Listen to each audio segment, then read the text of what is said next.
அது ஒரு புகைவண்டி நிலையம். அங்கே ஒருத்தர் காலார நடந்து வந்துக்கிட்டு இருந்தார். அவர் தன்னுடைய வீட்டில் உட்காந்து ரொம்ப நேரம் எழுதுவார். எழுதுகிற நேரம் போக மற்ற நேரங்களில் தம்முடைய சொந்த வயல்களில் வேலை பார்ப்பார். அது முடிஞ்சதும் என்ன பண்ணுவார்னா, பக்கத்தில் இருக்கிற புகைவண்டி நிலையத்துக்கு போவார். அங்கே கொஞ்சம் நேரம் அப்படியே காலார நடந்து வருவார். இது அவருடைய அன்றாட வழக்கம்.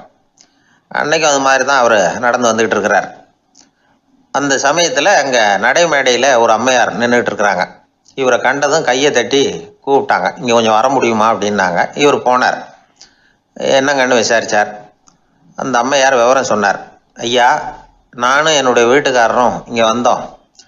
அதுவும் நிற்கிதே, அந்த ரயிலில் ஏறி ஊருக்கு போகணும். என்னுடைய வீட்டுக்காரரு அதுவும் அந்த உணவு விடுதிக்கு போயிருக்கார், இன்னும் வரல. அவர் வர்றதுக்குள்ளே ரயில் புறப்பட்டுரும் போல இருக்கு. நீங்கள் ஓடி போய் அவரை அழைச்சிக்கிட்டு வர முடியுமா அப்படின்னு கேட்டாங்க. சரின்னார் இவர். உடனே அந்த அம்மா தன்னுடைய கணவர் எப்படி இருப்பார் அப்படிங்கிற அடையாளங்களை கொஞ்சம் சொல்லி அனுப்புனாங்க. போய் தேடிட்டு இருக்க வேண்டாமேங்கிறதுக்காக.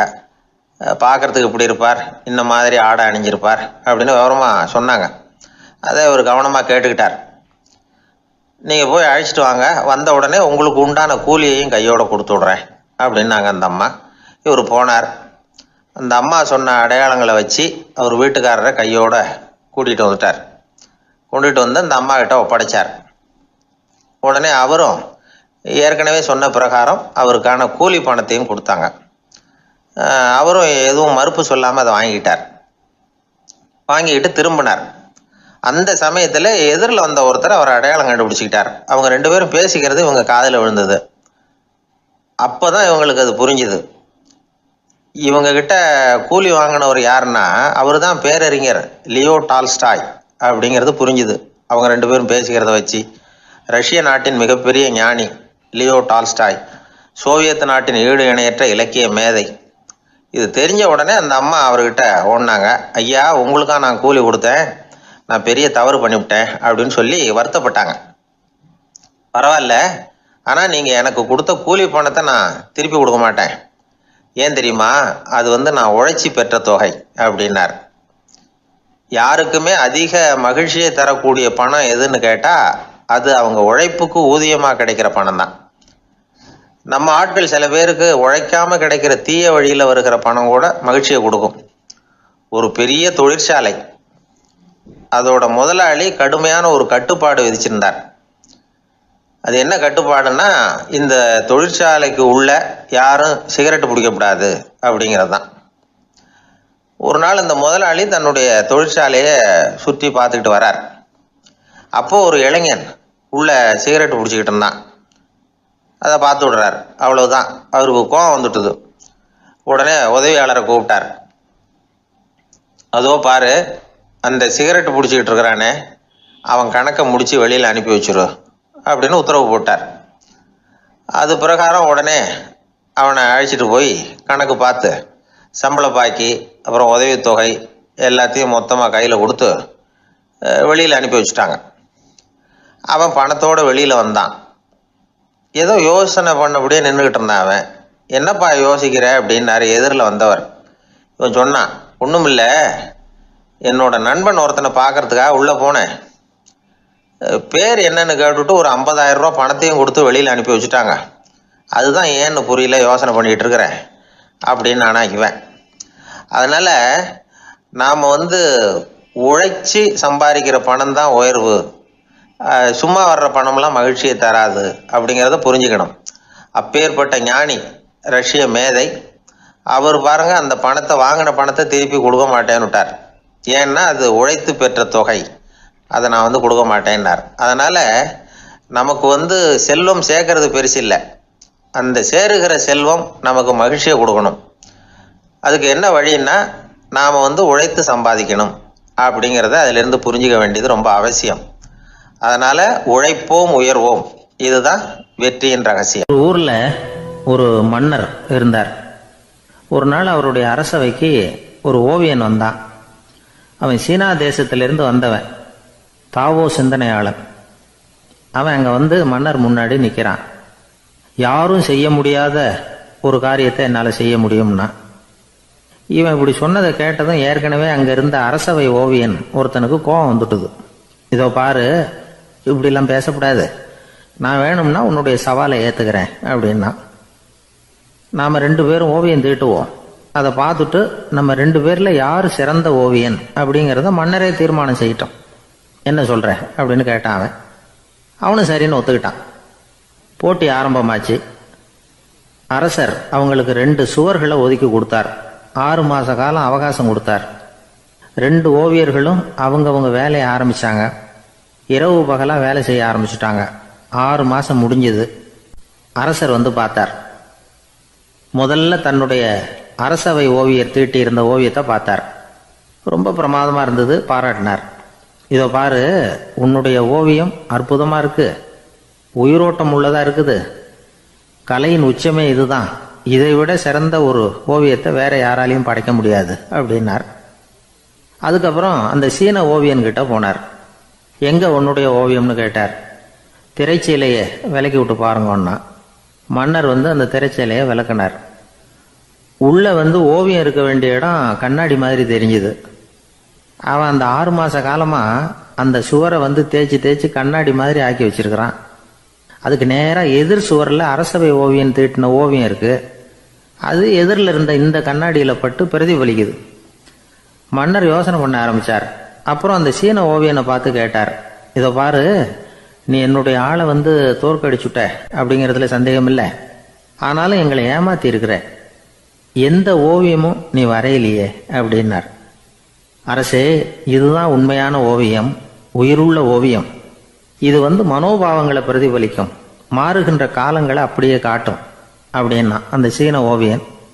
கையால் வரைகிற ஓவியங்களில் சலனம் இல்லை, கண்ணாடி அப்படி கிடையாது, சக்தியின் ஓட்டம் அதில் எப்பவும் இருந்துக்கிட்டே இருக்கும். கண்ணாடி மட்டுமே ஜீவன் உள்ள ஓவியமாக இருக்க முடியுங்கிறத அந்த சீன ஓவியன் தெரிஞ்சு வச்சிருந்தான். ஏன்னா அவன் ஒரு தாவோ சிந்தனையாளன். ஒவ்வொரு குழந்தையும் இந்த கண்ணாடியோடு தான் பிறக்குது. ஆனால் நாம் என்ன செய்கிறோம்னா ஓவியங்களை கண்ணாடி மீது பதிப்பிச்சு விடுறோம். கண்ணாடி நம்மளை பிரதிபலிக்குது. நம்முடைய அழகோ அவலட்சணமோ கண்ணாடியை பாதிக்கிறது இல்லை. ஏன்னா அதுக்கு மனம் கிடையாது. கடந்து போன வினாடியை பற்றி அது சிந்திக்கிறது இல்லை. அடுத்த கணத்தை பற்றின எதிர்பார்ப்பும் அதுகிட்ட கிடையாது. அதுதான் பற்றற்ற நிலை. மனிதனுக்கு தேவைப்படுறது அதுதான். கண்ணாடி கிட்ட இருந்து நாம் வந்து கற்றுக்கொள்ள வேண்டிய பாடம் இது. வாழ்க்கையில் வந்து மனிதர்களை நேசிக்கலாம், உலகின் அழகையெல்லாம் பிரதிபலிக்கலாம், ஆனால் எதையும் பற்றி கொண்டு விடக்கூடாது அப்படிங்கிறது பெரியவர்கள் அறிவுரை. துயரம்ங்கிறது பற்றுக்களின் சாயை. கண்ணாடி முன்னாடி நிற்கிறப்போவெல்லாம் நமக்கு இந்த ஞாபகம் வரணுமா. ஒரு குடும்ப தலைவர் ஒரு நாள் காலையில் விடிஞ்சு எழுந்திரிச்சதும் சத்தம் போட்டார். யார் இந்த கருங்குரங்கு படத்தை என் ரூமில் கொண்டாந்து மாட்டி வச்சது அப்படின்னு கத்தினார். சமையல் கட்டிலிருந்து மனைவி பதில் சொன்னாங்க, தூக்க கலக்கத்தில் உளராதிங்க, நல்லா பாருங்க, அது படம் கிடையாது, முகம் பார்க்குற கண்ணாடி அப்படின்னா. சில பேர் ஆளை பார்த்தா 60 வயசு மாதிரி தோணும், உண்மையான வயசு என்னன்னு பார்த்தா 40 அல்லது 45ம்பாங்க. சில பேரை பார்க்கறதுக்கு 45 மாதிரி தெரியும், உண்மையிலேயே 65 தாண்டி இருப்பாங்க. ஒரு மனிதனுக்கு 2 வகையான வயது உண்டுங்கிறார் ஓஷோ. அதாவது உடம்புக்குன்னு ஒரு வயசு, மனசுக்குன்னு ஒரு வயசு. முதல் உலக மகாயுத்தம் நடந்தது இல்லையா, அது முடிஞ்சதுக்கு அப்புறம் முதல் தடவையா மனிதனின் மூளை வளர்ச்சியை பற்றி மனநல வைத்தியர்கள் ஒரு கணக்கெடுப்பு சோதனை நடத்தினாங்களாம். அது வரைக்கும் மனிதனுக்கு 2 வகையான வயது உண்டுன்னு யாரும் சிந்திச்சதே இல்லையா. அந்த உலக மகாயுத்தம் முடிஞ்சதுக்கு அப்புறம் மனிதனுடைய சராசரி மனதின் வயதை கணக்கிட்டு பார்க்கும் பொழுது அவங்களுக்குலாம் ரொம்ப அதிர்ச்சியாக இருந்துதான். ஏன்னா அது ரொம்ப பின்தங்கிய நிலையில் இருந்திருக்கு, வளர்ச்சி அடையாத நிலையில் இருந்திருக்கு. அவங்க கண்டுபிடிச்ச பிரகாரம் அப்போ மனசோட சராசரி வயசு என்ன தெரியுமா, 14. அப்படின்னா பார்த்துங்க, உடல் ரீதியாக ஒருத்தரோட வயசு 70 கூட இருக்கலாம், ஆனால் மனசோட வயசு 14 தான். இதுக்கு நேர்மாறாக அமைஞ்சு போச்சுன்னு வச்சுங்க. அதாவது ஒருத்தருக்கு உண்மையிலேயே 14 வயசு, அதாவது உடலோட வயசு 14, அவரோட மனசின் வயசு 70ன்னு வச்சுக்கோங்க. இப்படி அமைஞ்சுட்டுதுன்னா அவர் சீக்கிரம் ஞானத்தன்மை அடைஞ்சிருவார் அப்படின்னு அர்த்தம். இப்போ நமக்கெல்லாம் உடம்போட வயசு மனசோட வயசு 2 ஒன்றா இருந்துட்டா அதுவே போதும், அதுவே பெரிய விஷயம். இப்போ எமர்சன் கிட்ட போய் ஒருத்தர் கேட்டாரா, உங்கள் வயசு என்ன அப்படின்னு. அவர் உடனே பதில் சொல்லியிருக்கார், 360 வருஷம் அப்படின்னாராம். கேட்டவர் குழம்பி போயிட்டார். அவர் என்ன சொல்கிறாரு, 360 வயசா, என்ன நம்ம காதில் தான் சரியா விழலையா? எமர்சன் எப்பவும் உண்மையை பேசுகிற ஒரு சிறந்த அறிவாளி, அவர் இப்படிலாம் பொய் சொல்ல மாட்டாரே அப்படின்னு ஒரு யோசனை பண்ணிக்கிட்டே இவர் மறுபடியும் அவர் கிட்ட போனாராம். ஐயா, நீங்கள் சொன்னது சரியா என் காதில் விழலை, அதனால் மறுபடியும் கேட்குறேன், உங்கள் வயசு என்ன அப்படின்னாராம். எமர்சன் மறுபடியும் சொல்லியிருக்கிறார் 360 வருஷம்னு. வந்தவருக்கு உண்மையிலேயே அதிர்ச்சியாக போட்டுது. அதுக்கப்புறம் மெதுவாக ஆரம்பிச்சாராம். ஐயா, நீங்கள் சொல்கிறத என்னால் ஏற்றுக்க முடியாது. எப்படி பார்த்தாலும் இப்போ உங்களுக்கு வயசு ஒரு 60க்கு மேலே இருக்காதுன்னு நினைக்கிறேன் அப்படின்னாராம். நீங்கள் சொல்கிறது சரிதான், அது என் உடம்போட வயசுன்னாராம் எமர்சன். அப்படின்னா ஏற்கனவே நீங்கள் சொன்னது அப்படின்னு கேட்டிருக்காரு. அது என் மனசோட வயசு அப்படின்னாராம். நம்மளை பொறுத்த வரைக்கும் அறிவு தூசு படிஞ்சிருக்கு, அது மாதிரியே அன்பும் மாசுபட்டிருக்கு. இது ரெண்டையும் சுத்தம் பண்ண வேண்டியிருக்குது. அப்போ தான் நாம் சரியான வயசில் வாழ முடியும். ஒரு ஆசாமி இருக்கிறார்.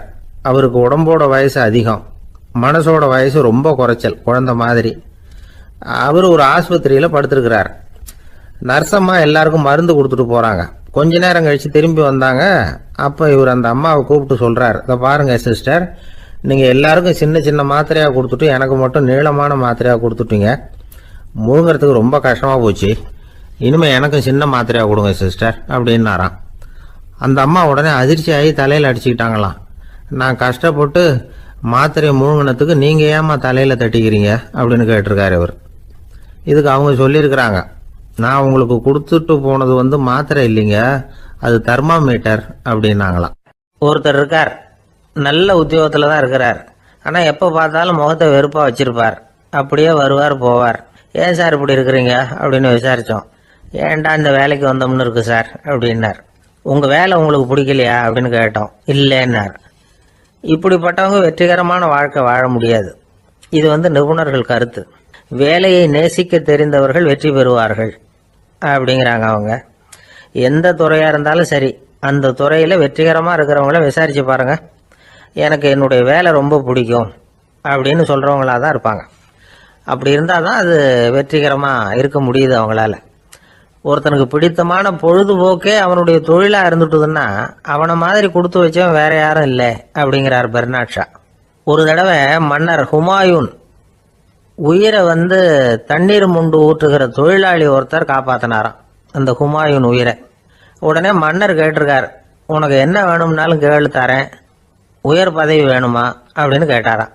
மன்னா, மக்களின் தாகம் தீர்க்கக்கூடிய இந்த பணியை விட உயர்ந்தது உண்டா அப்படின்னாராம் அந்த தொழிலாளி.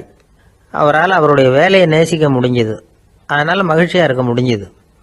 நாமெல்லாம் அப்படி இல்லை. வேலை கிடைக்கிற வரைக்கும் கிடைச்சா போதும் அப்படின்னு இருக்கோம். கிடைச்சதுக்கப்புறம் ஏன்டா அந்த வேலைக்கு வந்தோம்னு ரொம்பவும் அழுத்துக்குவோம். சரி, நாம் இருக்கிற இடத்துல நாம் வெற்றிகரமாக இருக்க வழி உண்டா அப்படின்னா உண்டுன்னு சொல்கிறாங்க. அதாவது மன இயல் நிபுணர்கள் இருக்கிறாங்க இல்லையா, அவங்க அதுக்கு முக்கியமாக 6 வழிகள் சொல்கிறாங்க. நீங்கள் ஒரு அலுவலகத்தில் வேலை பார்க்குறவரா அப்படின்னா இதை கேளுங்க. அதாவது உங்கள் மேலதிகாரி எதிர்பார்ப்புக்கு தகுந்த மாதிரி உங்கள் வேலை இருக்குதா? அப்படி இல்லைன்னா முதல்ல உங்கள் வேலையின் தரம் உயரணும். உங்களுக்கு மேலே கீழே வேலை பார்க்குற பணியாளர்கள்கிட்ட நல்ல விதமாக பழகுறீங்களா? அந்த உறவு முறையில் ஏதாவது குறை இருந்தால் அதை கண்டுபிடிச்சி சரி பண்ணுங்க. நம்பிக்கைக்கு உரியவர் அப்படின்னு நீங்கள் பேர் எடுக்கணும். நீங்கள் எடுக்கிற முடிவு நல்ல முடிவாக தான் இருக்கும் அப்படின்னு அடுத்தவங்க சொல்லணும். உங்கள் தோற்றத்துக்கு முக்கியத்துவம் கொடுங்க. இது மனம் உடல் ரெண்டும் சம்மந்தப்பட்டது. அதனால் மனசையும் ஆரோக்கியமாக வச்சுருக்கணும், உடம்பையும் ஆரோக்கியமாக வச்சுருக்கணும். உங்களுடைய நிர்வாகம் செயல்படுற விதத்தை நல்லா புரிஞ்சு வச்சுக்கணும்.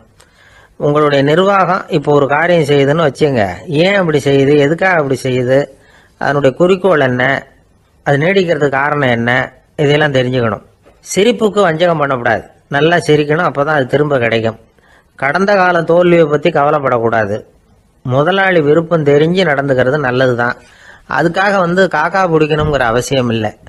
உங்களுக்கு ஒரு பொறுப்பான வேலை கிடைக்குது, உடனே சத்தம் குழப்பம் அப்படின்னு சூழ்நிலையை இறுக்கமாக ஆக்கிடக்கூடாது.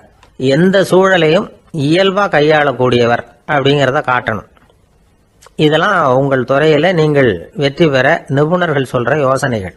இவ்வளவு விவரமும் சொல்லிவிட்டு ஒருத்தரை பார்த்து கேட்டோம், இப்போ சொல்லுங்க, நீங்கள் செய்கிற வேலை உங்களுக்கு பிடிச்சிருக்குதா அப்படின்னோம். ரொம்ப ரொம்ப பிடிச்சிருக்குது அப்படின்னார். சரி, என்ன செஞ்சிட்டு இருக்கிறீங்க அப்படின்னு கேட்டோம். சும்மா தான் இருக்கிறேன் அப்படின்னார் அவர். அந்த ஆளை கண்டா ஏன் இப்படி முகத்தை திருப்பிக்கிட்டு வர்றீங்க அப்படின்னு கேட்டார் ஒருத்தர் நண்பர்கிட்ட. எலெக்ஷனில் அவன் எதிர்த்து நின்னவன் சார், என்ன அவங்ககிட்ட நமக்கு என்ன பேச்சுவார்த்தை அப்படின்னாரான் ரொம்ப கோபமாக இவர். சரி, அந்த ஆள் யாருன்னு கேட்டேன். என் கூட பிறந்த தம்பி தான் சார் அப்படின்னார் அந்த கோபம் குறையாமல்.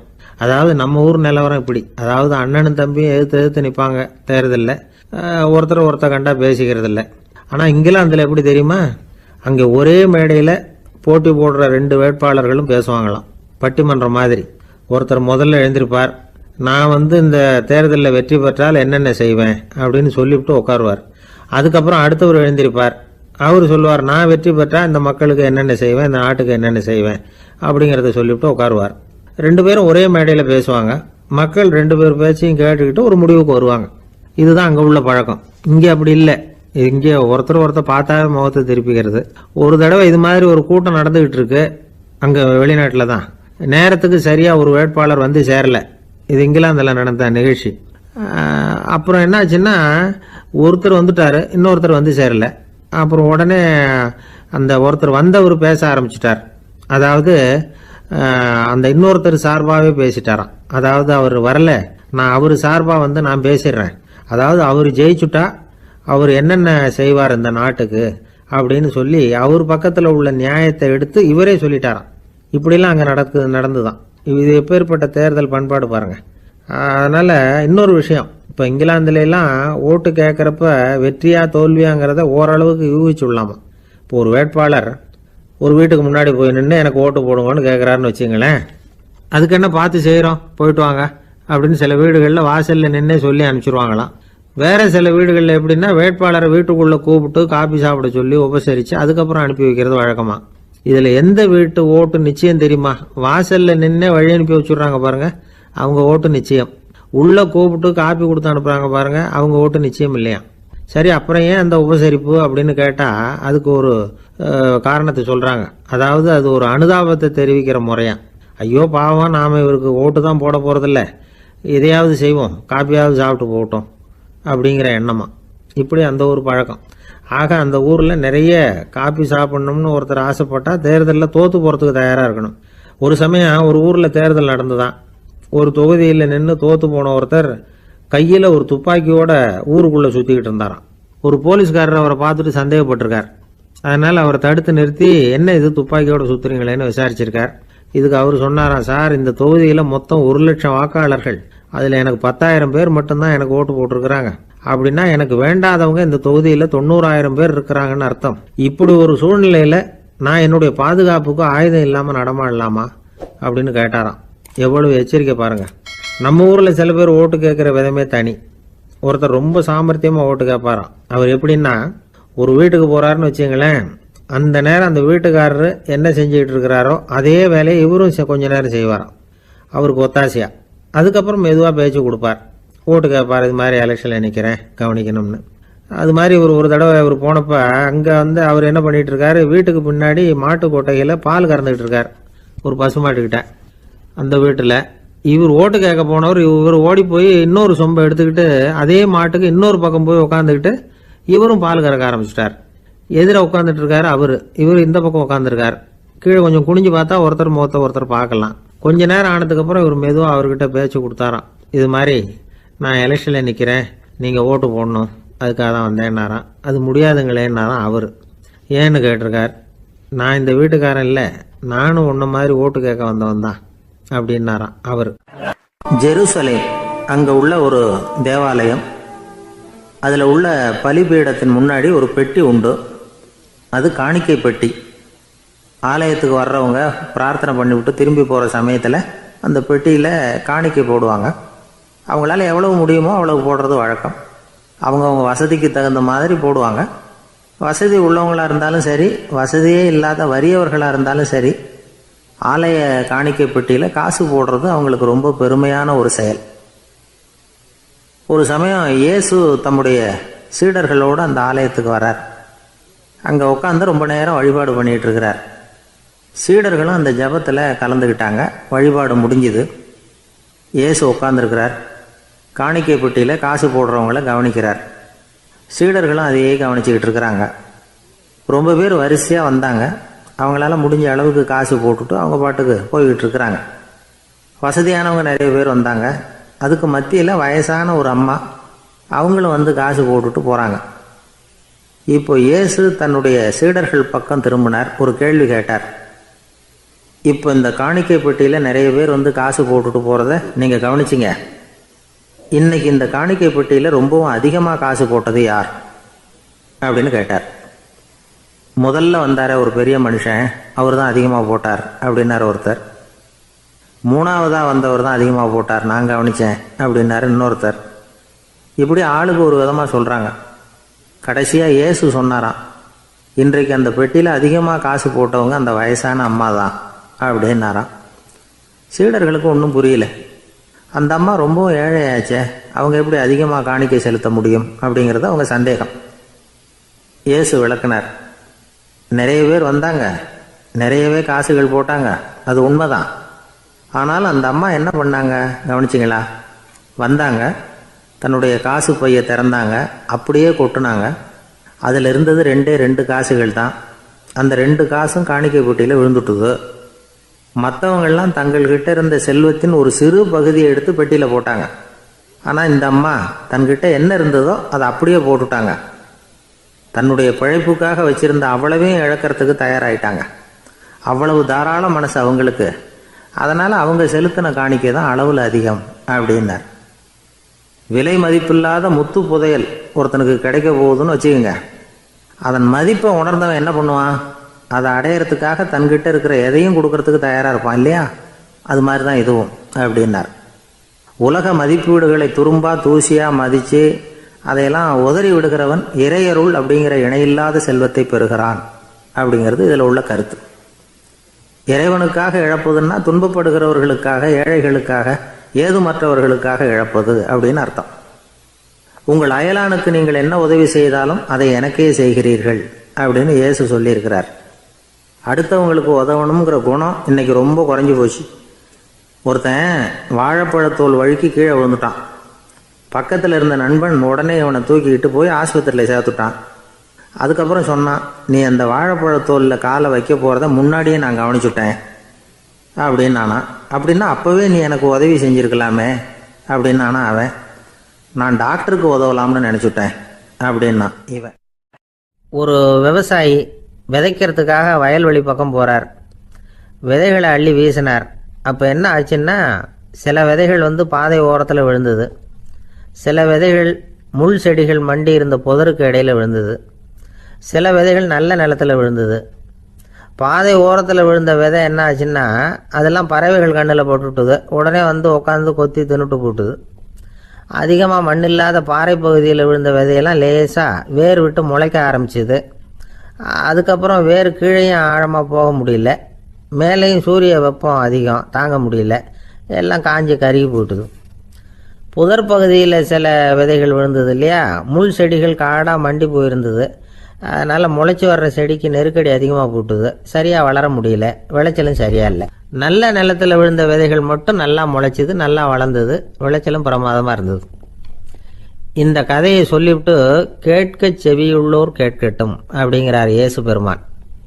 ஆமாம், இயேசு கடலில் நின்ற படகு ஒன்றில் உட்காந்துருக்கிறார். கடற்கரையில் ஏராளமான மக்கள் உட்காந்துருக்கிறாங்க. அந்த சமயத்தில் தான் இயேசு ஓமைகள் மூலமாக மக்களுக்கு பல உண்மைகளை சொல்லிகிட்டு இருக்கிறார். மக்கள் அந்த கதையை கேட்டுட்டு ஒன்றும் புரியாமல் முழிக்கிறாங்க. அதை கவனித்த இயேசு அந்த ஓமையை விளக்க ஆரம்பித்தார். இதில் அந்த விதைக்கிறவர் தான் இறைவன். அவருடைய வார்த்தைகளை விதைக்கிறார். அந்த வார்த்தைகளை கேட்கிற மக்கள் அந்த விழுந்த விதைகள் மாதிரி 4 வகையானவர்கள். சில பேர் பாதை ஓரத்தில் விழுந்த விதைகள் மாதிரி. இறைவன் வார்த்தைகளை அவங்க கேட்குறாங்க, ஆனால் தீய எண்ணங்கள் செய்கைகள் மூலமாக விதைக்கப்பட்ட வார்த்தைகள் அழிஞ்சு போடுது. இறைவன் வார்த்தைகளை கேட்ட உடனே மகிழ்ந்து போய் உடனே சில பேர் அதை ஏற்றுக்கிறாங்க. இவங்கெல்லாம் அந்த பாறை பகுதியில் விழுந்த விதைகள் மாதிரி. அதனால் இவங்கெல்லாம் வேறு இல்லாதவங்க. கொஞ்ச காலத்துக்கு இறை வார்த்தைகளுக்கு கீழ்ப்படிந்து நடப்பாங்க. அதனால் ஏதாவது இடைஞ்சல் ஏற்பட்டால் உடனே தடுமாறுவாங்க. தங்கள்கிட்ட இருக்கிற நல்ல பண்புகளை விட்டுட்டு பாவ வழிகளுக்கு போயிடுவாங்க. முள் செடிகளுக்கு இடையில் விழுந்த விதைகள் மாதிரி உள்ளவங்க யாருன்னா, இவங்களுக்கு உலக கவலை உண்டு, செல்வத்தின் மீது மயக்கம் உடையவர்கள், உலக ஆசைகள் இவங்களுக்குள்ள பூந்துடுறதுனால அங்கே இருக்கிற நல்ல பண்புகள் மறைஞ்சு போயிடுது. அதனால் அவங்களும் உபயோகம் இல்லாதவங்களாக ஆயிடுறாங்க. நல்ல மனிதர்கள் நல்ல நிலத்தில் விழுந்த விதைகளுக்கு ஒப்பானவர்கள். இவங்க இறை வார்த்தையை கேட்குறாங்க, அதை ஏற்றுக்கிறாங்க, அவங்களும் நல்லபடியாக வாழுறாங்க, அடுத்தவங்களுக்கும் உபயோகமாக இருப்பாங்க. இதுதான் இயேசு சொன்ன விளக்கம். நல்ல வார்த்தைகளை கேளுங்கள், நல்ல வார்த்தைகளை ஏற்றுக்கொள்ளுங்கள், அடுத்தவங்களுக்கு உபயோகமாக இருங்க. இதுதான் பெரியவங்கள்லாம் நமக்கு சொல்லுகிற உபதேசம். ஒரு அப்பா தன்னுடைய மகனுக்கு உபதேசம் பண்ணார். இதை பாருப்பா, நல்ல வார்த்தைகளை கேட்கணும், எப்போதுமே மகன் அப்பா பேச்சை கேட்கறது நல்லது அப்படின்னாராம். நீ ஏதாவது ஒரு தப்பு பண்ணால் என் தலையில் ஒரு முடி நரைச்சி வெள்ளையாக போடும்பா, நீ செய்கிற ஒவ்வொரு தப்புக்கும் என் தலையில் ஒவ்வொரு முடி வெள்ளையாயிடும் அப்படின்னாராம். பையன் யோசிச்சான், அப்பா இப்போ தான் எனக்கு புரியுது, தாத்தாவோட தலைமுடி பூராவும் வெள்ளையாக இருக்கிறதுக்கு என்ன காரணம்ங்கிறது எனக்கு இப்போ தான் புரியுது அப்படின்னானா. ஐயா, உங்கள் பேரை தொடர்ந்து தினம் கேட்டுக்கிட்டு இருக்கிறேன் அப்படின்னார் ஒருத்தர். தொடர்ந்து கேட்குறீங்களே, உங்களுக்கு காது வலிக்கலையா அப்படின்னு கேட்டோம். பேசுகிற உங்களுக்கே வாய் வலிக்கல அப்படிங்கிறப்போ கேட்குற எங்களுக்கு எப்படி காது வலிக்கும் அப்படின்னார். நம்ம உடம்புல ஒரு அதிசயம் என்ன தெரியுமா? ரொம்ப நேரம் நாம் நடக்கிறோம்னு வச்சுக்கோங்க, கால் வலிக்கும். ரொம்ப நேரம் வேலை செஞ்சால் கை வலிக்கும், உடம்பு வலிக்கும். ரொம்ப நேரம் பார்த்துக்கிட்டே இருந்தால் கண்ணு வலிக்கும். ரொம்ப நேரம் பேசிக்கிட்டே இருந்தால் வாய் கூட வலிக்கும். ஆனால் ரொம்ப நேரம் கேட்டுக்கிட்டே இருக்கிறதுனால காது வலிக்கிறது இல்லை. அதனால் கேட்கறதுக்கு முக்கியத்துவம் கொடுத்தாங்க நம்ம பெரியவங்க. திருவள்ளுவர் தேவையில்லாமல் வார்த்தைகளை உபயோகப்படுத்த மாட்டார். ஒரு திருக்குறள்னு எடுத்துக்கிட்டாவே அதில் மொத்தம் 7 வார்த்தைகள், அவ்வளவுதான். அப்படி 7 வார்த்தைகள் மட்டுமே உள்ள ஒரு திருக்குறளில் வள்ளுவர் ஒரே வார்த்தையை 5 தடவை உபயோகப்படுத்தியிருக்கிறார், திரும்ப திரும்ப பயன்படுத்தியிருக்கிறார். அப்படின்னா அதை எந்த அளவுக்கு வலியுறுத்தி சொல்கிறார் அப்படிங்கிறத நாம் புரிஞ்சுக்கணும். அது என்ன குறள்? செல்வத்துள் செல்வம் செவிச்செல்வம், அச்செல்வம் செல்வத்துள் எல்லாம் தலை. செவிச்செல்வம்ங்கிறது அவ்வளவு முக்கியமானது. கற்றலின் கேட்டல் நன்று. அதிகம் கேட்கணுங்கிறதுக்காகத்தான் எவ்வளவு கேட்டாலும் காது வலிக்கிறது இல்லை. குறைச்சலாக பேசணும், அதிகமாக கேட்கணும். இன்னொரு விஷயம் கவனிங்க, நம்ம உடம்புல கண்ணுக்கு மூடி இருக்குது, எதையாவது நாம் பார்க்க விரும்பலைன்னா உடனே கண்ணை மூடிக்கலாம். நம்ம வாய்க்கு மூடி இருக்குது, பேச விருப்பம் இல்லையா, வாயை மூடிக்கலாம். மூக்குக்கு கூட மூடிக்கிற வசதி இருக்குது, எதையாவது முகர விருப்பம் இல்லையா, மூச்சை அடக்கிக்கலாம். ஆனால் பாருங்கள், காதுக்கு மூடி கிடையாது, அதை கையால் தான் மூட முடியும். யார் என்ன சொன்னாலும் அது நல்லதோ கெட்டதோ காதில் விழுந்துக்கிட்டு தான் இருக்கும். அறிவு தான் நல்ல விஷயங்களை எடுத்துக்கிட்டு கெட்ட விஷயங்களை விட்டுடணும். நல்ல கருத்துக்கள் நம்ம காதில் நிறைய விழுந்துக்கிட்டே இருக்கணும். அதை கேட்டு நாம் நல்லபடியாக வாழணுங்கிறது தான் படைப்பின் விருப்பம். ஆன்மீகவாதிகள் கூட ஒன்று சொல்லுவாங்க, அதாவது ஆன்மீக பாதையில் நீங்கள் முன்னேறணும்னா முதல்ல சிரவணம் செய்யணும்பாங்க. அதாவது பெரியவங்க சொல்கிற நல்ல கருத்துக்களை கேட்கணும் அப்படின்னு அதுக்கு அர்த்தம். அதனால் யார் நல்ல கருத்துக்களை சொன்னாலும் அதை காது கொடுத்து கேளுங்க. இவ்வளவு கருத்துக்களையும் நம்ம நேயர் ஒருத்தர்கிட்ட சொல்லிகிட்டு இருந்தோம். அவரும் சரி சரின்னு தலையாடிக்கிட்டே இருந்தார். அப்புறம் சொன்னார், நீங்கள் சொல்கிறது சரிதான் சார், காதுக்கு மூடி இல்லைங்கிறது ரொம்ப சரி, அதனால தான் உங்கள் தகவல் கூட நாங்கள் விரும்புகிறோமோ இல்லையோ தினம் காதில் விழுந்துக்கிட்டு இருக்குது அப்படின்னார். எங்களுக்கு ரொம்ப பெருமையாக இருந்தது. அப்படியா அப்படின்னோம். ஆனாலும் என்ன மாதிரி சில பேர் நீங்கள் தகவல் சொல்கிற சமயத்தில் காதில் மூடி இல்லையேன்னு சொல்லி கவலைப்படுறதில்ல சார் அப்படின்னார். ஏன்னு கேட்டோம். காதை மூடுறதுக்கு தானே வசதி இல்லை, ரேடியோவை மூடுறதுக்கு வசதி இருக்குதுல்ல, அதனால் டக்குன்னு அதை மூடி வச்சுருவோம் அப்படின்னார். தேசத்து மேலேயும் தாய்மொழி பேர்லையும் செலுத்துற அன்புக்கு அபிமானம்னு பேர். தேசாபிமானம்னு சொல்றமே இதுதான். ஒரு கணவன் மனைவி பேர்ல காட்டுற அன்புக்கு காதல்னு பேரு, கடவுள் பேர்ல செலுத்துற அன்புக்கு பக்தின்னு பேரு. இப்படி அன்புல பல ரகம் இருக்கிறப்போ அதுல உள்ள வித்தியாசம் தெரியாம இடம் மாத்தி அன்பு காட்டினா இடைஞ்சல் தான். சரி, இந்த அன்பை பத்தி விஞ்ஞானம் என்ன சொல்லுது தெரியுமா? இதயத்தை பாதுகாக்கிறதுக்கு முக்கியமா தேவைப்படுற ஒண்ணு இந்த அன்பு தான் சொல்லுது. நெதர்லாந்து விஞ்ஞானிகள் இதை ஆராய்ச்சி பண்ணியே கண்டுபிடிச்சிருக்கிறாங்க. கொஞ்சம் முயல் குட்டிகளை 2 பிரிவா பிரிச்சாங்க. 2 குரூப்புக்கும் கொழுப்பு அதிகமா உள்ள ஆகாரத்தையே கொடுத்துக்கிட்டு வந்தாங்க. ஆனா ஒரு குரூப்புக்கு வெறுமன ஆகாரத்தை கொடுத்ததோட சரி, இன்னொரு குரூப் முயல்களுக்கு ஆகாரம் கொடுத்ததோட நிறுத்திக்கல. அதுக்கு முன்னாடி கூண்டுகளை திறந்து விட்டு முயல்களை கொஞ்ச நேரம் எடுத்து கொஞ்சி விட்டு அதுக்கப்புறமா ஆகாரம் கொடுத்தாராம் ஆராய்ச்சியாளர். இந்த குரூப்புக்கு இதய பாதிப்பு 60% குறைச்சலா இருந்துதான். சில நோயாளிகளுக்கு ஹார்ட் அட்டாக் வந்தாலும் அதை தாங்கிக்கிட்டு குணமாகிற சக்தி அதிகமாக இருக்குது. இது எப்படின்னு ஆராய்ச்சி பண்ணி பார்த்துருக்குறாங்க. அவங்கெல்லாம் மனைவி தன் பேரில் ரொம்ப அன்பாக இருக்கிறதாக நினைக்கிறவங்களாம் இருக்கிறாங்களாம். இதய நோயாளிகள் பல பேரை சந்தித்து இதய நோய் ஏற்பட என்ன காரணம்னு கேட்டிருக்கிறாங்க. அவங்க சொன்ன காரணம்லாம் சாப்பாடு சம்பந்தமா இல்லையா, மனைவி அன்பா இல்லை, இப்படிப்பட்ட காரணத்தை தான் சொல்கிறாங்களாம். அதனால இதயத்தை பாதுகாக்கணும்னு நினைக்கிறவங்க அடுத்தவங்க அன்பா இருக்கிறது மாதிரி பார்த்துக்குங்க, அதுதான் முக்கியம். ஒருத்தர் முகம் பூரா பிளாஸ்டரி போட்டுக்கிட்டு வந்தார், ரொம்ப கோபமா. என்னங்க ஆச்சுன்னு விசாரிச்சேன். எல்லாம் உங்களால தான் சார்னார். விவரமா சொல்லுங்களேன். என்ன உங்க தகவலை கேட்டுட்டு ஒரு பூனைக்குட்டியை கையில எடுத்தேன், அன்பா அதை தடவி கொடுக்கறதுக்காக. ஆனா அது முந்திக்கிட்டது, அது என் முகத்தை தடவி கொடுத்துட்டுது, முகம் பூரா நகை கீறல், அதுதான் இப்படி அப்படின்னார். ஒரே ஒரு ஊர், அந்த ஊருக்கு பேரு கொடையாளிப்பட்டி. அந்த பேருக்கு தகுந்த மாதிரி தான் அந்த ஊர் மக்களும். யார் வந்து என்ன கேட்டாலும் இல்லைன்னு சொல்லாமல் கொடுப்பாங்க. கொடையாளிகள் நிறைந்த ஊர். இனாமா மட்டும் இல்லை, கடனாகவும் பணம் கொடுப்பாங்க. யாருக்காவது அவசரமாக பணம் தேவைப்பட்டதுன்னு வச்சுக்கோங்க, அந்த ஊருக்கு போய் வாங்கிக்கலாம். பத்திரம் தேவையில்லை, சாட்சி தேவையில்லை, ஜாமீன் தேவையில்லை, எந்த உத்தரவாதமும் கேட்காம பணம் கொடுத்துருவாங்க. நம்மால் ஒருத்தனுக்கு பணம் தேவைப்பட்டது, சொந்த பந்தமெல்லாம் கேட்டு பார்த்தா யாரும் கொடுக்குற வழியாக தெரியல. எல்லாரும் அவங்கவுங்க சௌரியத்தை பார்க்குறவங்க, அடுத்தவங்க சௌரியத்தை பற்றி கவலைப்படாதவங்க. இவன் எல்லாரையும் கேட்டு பார்த்துட்டு சோர்ந்து போய் உக்காந்துட்டான். அந்த நேரம் தான் கொடையாளிப்பட்டியை பற்றி கேள்விப்பட்டான். அப்படி ஒரு ஊர் இருக்கிறது தெரிஞ்சதும் அந்த ஊருக்கு வழி கேட்டுக்கிட்டு ஒரு நாள் புறப்பட்டு போனான். வயல்காட்டு வழியாக போக வேண்டியிருந்தது. மெதுவாக நடந்து ஊர் எல்லைக்கு வந்துட்டான். 2 பக்கமும் விவசாய வேலைகள் மும்முரமாக நடந்துக்கிட்டு இருக்குது. ஏர் உழுதுகிட்டு இருக்கிறாங்க. அப்போ அங்கே ஒரு ஆளை பாம்பு கடிச்சுட்டுது.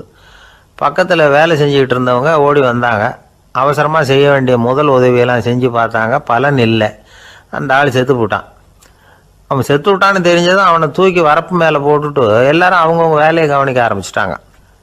அங்கே ஒரு ஆள் இவனை பார்த்து சொன்னான், ஐயா, நீங்கள் போகிற வழியில் இவன் சொந்தக்காரன், இவனுக்கு சோறு கொண்டுகிட்டு வருவான், இவன் இங்கே செத்துட்டான்னு அவங்ககிட்ட சொல்லிவிடுங்க அப்படின்னா. இவனுக்கு ரொம்ப ஆச்சரியம். என்னடா இது, பாம்பு கடிச்சுட்டுதுன்னதும் பதறி அடிச்சுக்கிட்டு ஓடி வந்தாங்க, செத்துட்டான்னதும் பேசாமல் தூக்கி போட்டுட்டு போயிட்டாங்க அப்படின்னு நினச்சிக்கிட்டே நடந்து போகிறான். எதிரில் சோறு கொண்டுக்கிட்டு ஒரு ஆள் வந்தான். இவன் விவரத்தை சொன்னான். அங்கே அவங்க சொந்தக்காரன் பாம்பு கடிச்சு செத்து போட்டான் அப்படின்னா. அவன் கொஞ்ச நேரம் அமைதியாக நின்னான். அதுக்கப்புறமா அங்கேயே வரப்பில் உட்காந்து கொண்டுகிட்டு வந்த சோத்தை தானே சாப்பிட்டு முடித்தான். பேசாமல் எழுந்திரிச்சு திரும்பி போயிட்டான். கொஞ்சம் கூட பதறல, அழலை. இப்படியும் ஒரு ஊரா அப்படின்னு நினச்சி ஆச்சரியப்பட்டுக்கிட்டே இவன் ஊருக்குள்ளே போனான். ஒரு பெரிய மனுஷனை பார்த்து பணம் கேட்டான். அவரும் இவனோட பேரையும் ஊரையும் மட்டும் விசாரிச்சுக்கிட்டு தேவையான பணத்தை கொடுத்துட்டார். பணத்தை வாங்கிட்ட பிறகு தன்னுடைய மனசை அரிச்சுக்கிட்டு இருந்த அந்த விஷயத்தை பற்றி கேட்டான். ஐயா, வழியில் ஒருத்தன் செத்துட்டான், அவனை அப்படியே தூக்கி வரப்பில் போட்டுட்டு எல்லாரும் வயல்வெளி வேலைகளை பார்த்துக்கிட்டு இருக்கிறாங்களே அப்படின்னா. இதுக்கு அந்த பெரியவர் சொன்னார், ஆமாம், அப்படி தான் செய்வோம், வேலை முடிஞ்சு வீட்டுக்கு திரும்புகிறப்போ அவனை தூக்கிட்டு வந்து அடக்கம் பண்ணிடுவோம் அப்படின்னார். ரொம்ப ஆச்சரியமாக இருக்கே அப்படின்னா. ஏன் உங்கள் ஊரில் யாராவது செத்துட்டா என்ன பண்ணுவீங்க அப்படின்னு கேட்டார். என்ன இப்படி கேட்குறீங்க, எங்கள் ஊரில் எல்லாம் பணத்தை தூக்க விட மாட்டாங்க, ஒப்பாரி வைப்பாங்க, கட்டி புரண்டு அழுது புலம்பி தீர்த்துருவாங்க அப்படின்னா. இவன் பெரியவர் பார்த்தார். அவங்ககிட்ட கொடுத்த பணத்தை லபக்குன்னு பறிச்சுக்கிட்டார். திருப்பி வாங்கிட்டார். இவன் பதறி போய் நிற்கிறான். அவர் சொன்னார், பணத்தையே விட மாட்டேன்னு கட்டுப்பிடிச்சி அழுதா நான் கொடுத்த பணத்தை மட்டும் எப்படி திருப்பி கொடுக்க போகிறேன், போயிட்டு வா அப்படின்னு விரட்டி விட்டாரான். இந்த கதையை நண்பர் ஒருத்தர் சொன்னார். கதை வேடிக்கையாக தெரிஞ்சால் கூட இதில் கருத்து உண்டு. பணம் பிணம் இது ரெண்டையுமே விடுறதுக்கு அவ்வளவு சுலபமாக மனம் வர்றதில்லை. இந்த 2 விஷயங்கள்லேயும் அறிவார்ந்த செயல்பாடு தேவை. ஒரு பேருந்து மரத்தில் மோதி விட்டது. எல்லாரும் அடிபட்டு முனைகிட்டு கிடக்கிறாங்க. டிரைவர், கண்டக்டர் இவங்களுக்கும் அடி. அவங்களும் ஒரு பக்கம் கிடக்கிறாங்க. ஒரு மூலையில் கிடக்கிற ஒருத்தன் மெதுவாக முக்கி முனகி கண்டக்டர்னு சத்தம் போடுறான். கண்டக்டர் மெதுவாக நகர்ந்து அவங்ககிட்ட போய் என்னன்னு விசாரிக்கிறார்.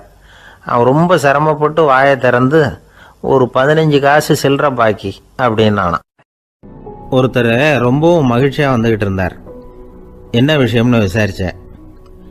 நான் தோற்று போயிட்டேன், அதுதான் மனசுக்கு மகிழ்ச்சியாக இருக்குது அப்படின்னார். எனக்கு இது ரொம்ப ஆச்சரியமாக போச்சு. இந்த உலகத்தில் தோற்று போகிறவங்க யாரும் மகிழ்ச்சியாக இருக்கிறது இல்லை. அப்படி இருக்கிறப்ப இவர் இப்படி சொல்கிறாரே, எங்கே தோற்று போனீங்கன்னு கேட்டேன். அதுக்கப்புறம் தான் அவர் விவரமாக சொன்னார். என்னோட 5 வயசு குழந்தையோடு நான் விளையாடிக்கிட்டு இருந்தேன். அந்த விளையாட்டில் என் குழந்தை ஜெயிச்சுட்டுது, நான் தோற்று போயிட்டேன் அப்படின்னார் ரொம்ப உற்சாகமாக. நான் யோசித்து பார்த்தேன். அதாவது நாம் சின்ன குழந்தையாக இருக்கிறப்போ எந்த விளையாட்டில் கலந்துக்கிட்டாலும் அதில் நாம் தான் ஜெயிக்கணும்னு ஒரு வெறி நமக்குள்ளே இருக்கும். நம்மளை எதிர்த்து விளையாடுறவர் நல்லவரா கெட்டவரா, பெரியவரா சின்னவரா அப்படிங்கிறதெல்லாம் முக்கியம் கிடையாது. அவர் தோற்று போகணும், நாம் ஜெயிக்கணும், அதுதான் முக்கியம். எதிரியை சந்தோஷப்படுத்த விளையாடுகிற கலை அப்போ நமக்கு தெரியறதில்ல. வாழ்க்கையில் ஒரு பக்குவம் வந்ததுக்கு அப்புறம் வெற்றி பெறணுங்கிற மன அழுத்தம் போயிடுது. போட்டியில் ஜெயிக்கணுங்கிறத விட குழந்தையை சந்தோஷப்படுத்தணுங்கிறது முக்கியமாக போச்சு. ஜெயிக்கணுங்கிற வெறி ஓடி போட்டுது. ஒரு குழந்தையா இருந்தப்போ நம்ம வளர்ச்சிக்கு உதவிய வெறி பெரியவனானதுக்கு பிறகு நமக்கு எதிரியாக மாறுது. அதை சரியான சமயத்தில் நாம் புரிஞ்சுக்கிட்டோம்னா போதும், நாம் பொழைச்சிக்கலாம். ஒவ்வொரு மனுஷனுமே வாழ்க்கையோட அடுத்த கட்ட வளர்ச்சியில் அடி எடுத்து வைக்கிற நேரத்தில் தன்கிட்ட இருந்து ஏதோ ஒரு குணத்தை அல்லது தன் குணம் இருந்த ஏதோ ஒரு உறவை நாம் இழக்கத்தான் வேண்டியிருக்குது. ஒரு கட்டம் வரைக்கும் உதவியாக இருந்த குணம் அடுத்த கட்டத்துக்கு தடையாக கூட மாறிடலாம். இந்த பரிமாண மாற்றத்துக்கு உள்ளாகிற ஒவ்வொருத்தரும் பிரத்யட்சமாக இதை உணர்றாங்க. ஆனால் பல பேர் எப்படின்னா பழசை திறந்துவிட்டு புதிய கொள்கைகளை உருவாக்கிக்கிறதுக்கு இஷ்டம் இல்லாமல் இருந்துடுறாங்க, அல்லது அப்படி செய்ய முடியாமல் தவிக்கிறாங்க. இதையெல்லாம் மீறி அந்த பழசை திறந்துட்டா அதை இழந்ததால் உண்டாகிற மன அழுத்தம் சில காலத்துக்கு வருத்திக்கிட்டு தான் இருக்கும், வேறு வழி இல்லை. ஆரோக்கியமான ஒரு முன்னேற்றத்துக்காக அந்த மன அழுத்தத்தை தாங்கிக்கத்தான் வேணும் அப்படிங்கிறாரு அந்த உலக புகழ்பெற்ற மேதை ஒருத்தர், இந்த ஸ்காட் பெக் அப்படிங்கிறவர். பிறந்த நாள் முதல் இதுதான் சரி அப்படின்னு கற்பிக்கப்பட்டு வந்த ஒவ்வொரு தத்துவத்தையும் தங்களுடைய வளர்ச்சிக்கு தகுந்த மாதிரி மாற்றி அர்த்தப்படுத்தி கொள்ள முடியாமல் வாழ்க்கை சூழல்ல அப்படியே அரைப்பட்டு தூளாகிறவர்கள் தான் ரொம்ப தவிக்கிறாங்களாம். இதுதான் அவருடைய கருத்து. பெரும்பாலும் மனிதர்களுடைய நடுத்தர வயசில், அதாவது 30 தாண்டுகிற சமயத்தில் தான் இந்த தவிப்பு உண்டாகுதான். இதை தான் மேற்கத்திய நாடுகளில் அடிக்கடி மிட் லைஃப் கிரைசிஸ் அப்படின்னு சொல்கிறாங்க. அப்பப்போ பழசையெல்லாம் தொலைச்சி விட்டு புதுசாக பிறக்கிறதுக்கு கற்றுக்கணும். ஒவ்வொரு நிமிஷத்தையும் அந்த நிமிஷத்துக்கு ஏற்ற சித்தாந்தம் கொண்டவர்களாக சந்திப்போம் அப்படிங்கிறார் அந்த உளவியல் நிபுணர். இப்படி பழகிக்கிட்டால் வாழ்க்கை இன்பமயம், இல்லைன்னா தவிப்பு மயம்தான். பழசை தொலைக்க முடியாதவர்களில் எத்தனையோ பேர் உண்டு, எத்தனையோ ரகம் உண்டு. அதில் வேடிக்கையான நண்பர்களும் உண்டு. ஒருத்தர் நண்பர் வீட்டுக்கு போனார். அவர் ஏதோ இனிப்பு பலகாரம் கொடுத்து சாப்பிட சொல்லியிருக்கிறாங்க அவங்க வீட்டில். இவர் சாப்பிட்டு பார்த்துட்டு சொன்னாராம், சார் 6 மாதத்துக்கு முன்னாடி ஒரு தடவை இங்கே வந்தேன், அப்போது ஒரு இனிப்பு பலகாரம் கொடுத்தீங்க, அது இதை விட நல்லா இருந்தது சார் அப்படின்னாராம். அப்போ செஞ்ச அதே இனிப்பு பலகாரம் தான் சார் இதுவும் அப்படின்னாராம் அவர். ஒருத்தர் மனசில் நிம்மதி இல்லாமல் உட்காந்துருந்தார். என்ன சார் விஷயம் அப்படின்னு விசாரித்தேன். அகலக்கால் வச்சுட்டேன், அதுதான் அவதிப்படுறேன்னார். விவரமாக சொல்லுங்கன்னு. வீடு கட்டணும்னு ஆரம்பித்தேன், வேலை பாதியிலேயே நிற்கிது, கையில் பணம் இல்லை அப்படின்னார். இது மாதிரி ஆசாமிகள் பல பேரை நீங்கள் பார்த்துருக்கலாம். இவங்கெல்லாம் சுலபமாக மன அழுத்தத்துக்கு ஆளாயிடுறாங்க.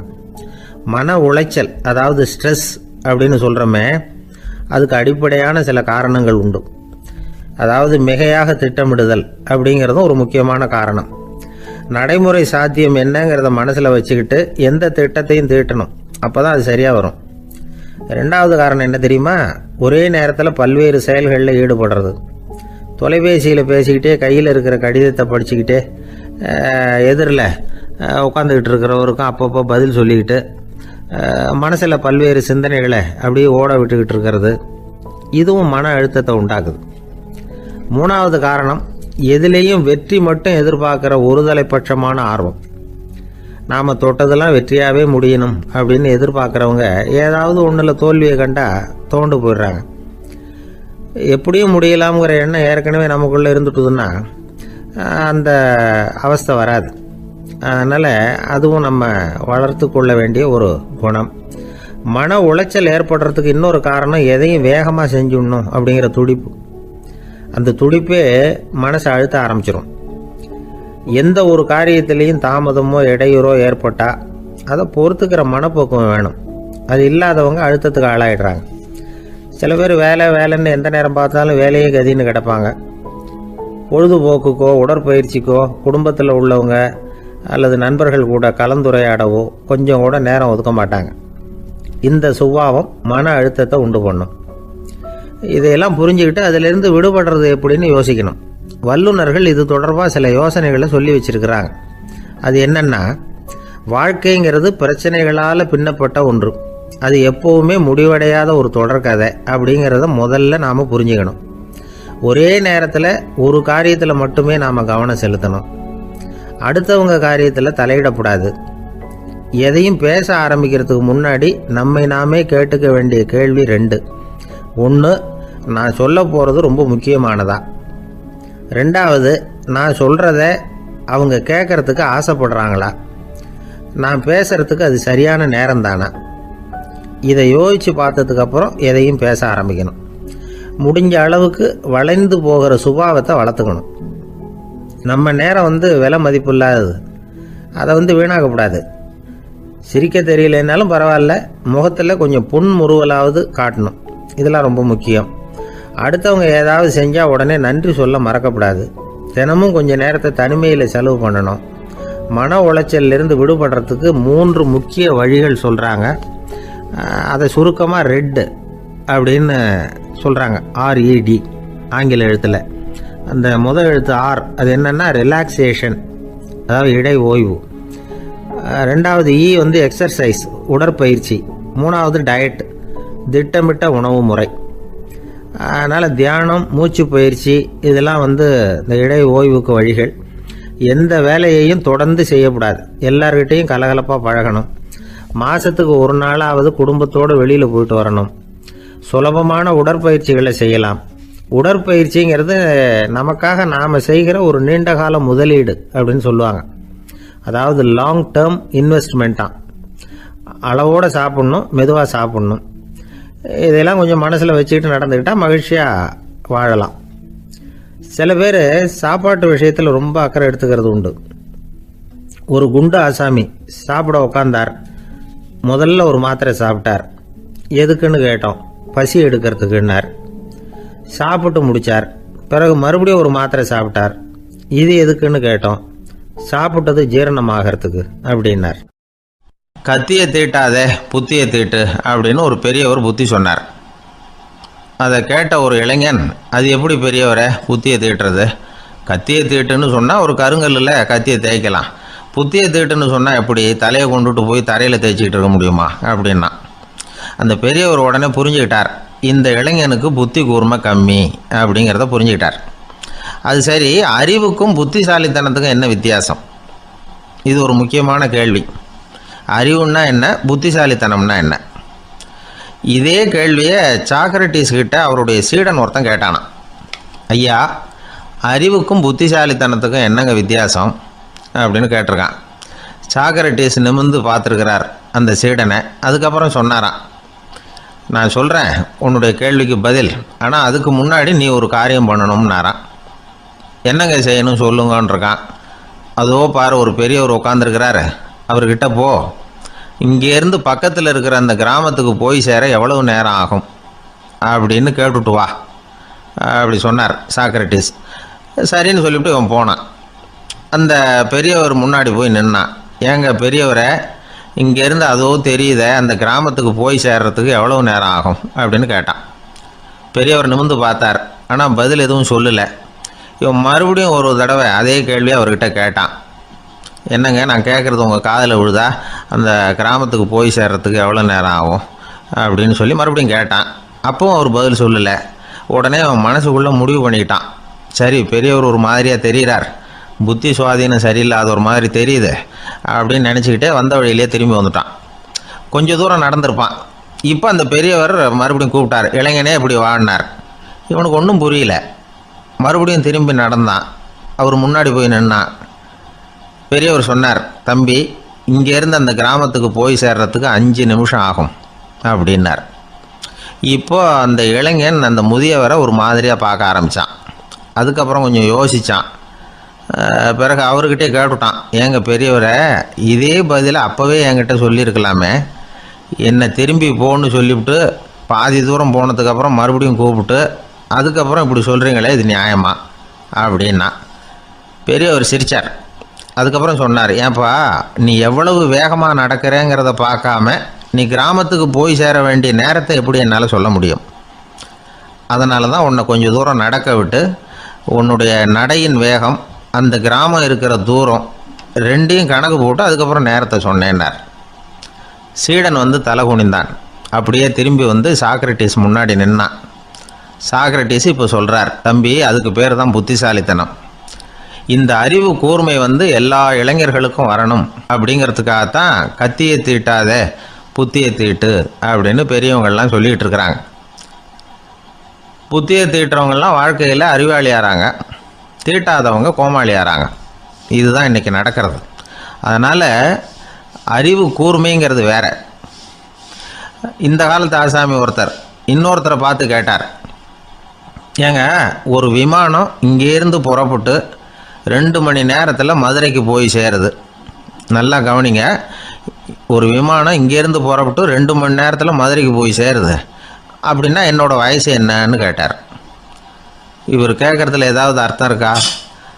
அதாவது இங்கேருந்து புறப்பட்டு 2 மணி நேரம் ஆகுது மதுரைக்கு போகிறதுக்கு, அப்படின்னா என் வயசு என்னன்னு கேட்குறாரே.